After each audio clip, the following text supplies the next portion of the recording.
You know that chlorophyll makes leaves green, but what makes leaves yellow, red, and even purple?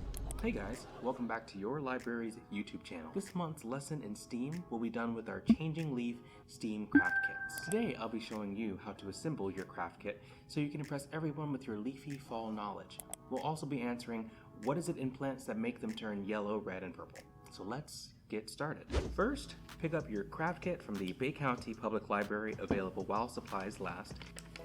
Inside the kit should be 5 pre-cut leaves and a brass fastener. To begin, you'll want your leaves in order starting from the bottom. The order goes green, yellow, red, brown, and green again. Line up each of the leaves together, then use your brass fastener to poke a hole through the leaves. Once you put it in place, you'll have your leaf changing craft kit assembled. It's a simple craft, but leaves changing color is anything but simple. In fact, leaves don't really change color at all.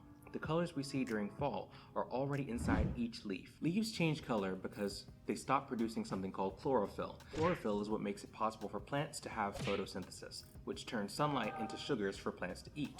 But during the fall and winter months, it gets really cold and the days get shorter. Plants make less chlorophyll because there's less sunlight to absorb. With less green chlorophyll, we get to see 2 other types of chemicals inside of plants: carotenoids and anthocyanins. Carotenoids are responsible for turning things yellow and orange, like pumpkins and carrots.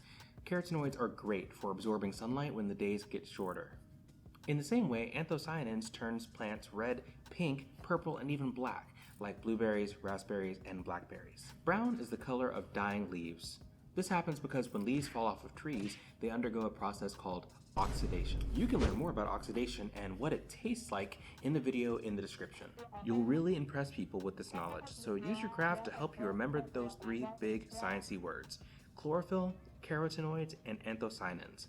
Use your craft to share this knowledge with your friends and family during the holidays. And that is how you do your changing leaf craft. For more STEM crafts and videos, subscribe to your library's YouTube channel. It's a great way to support your library, and it notifies you when we release more videos like this. So thanks for watching. This is Kyle at the Bay County Public Library. I'll see you in the next video. Bye.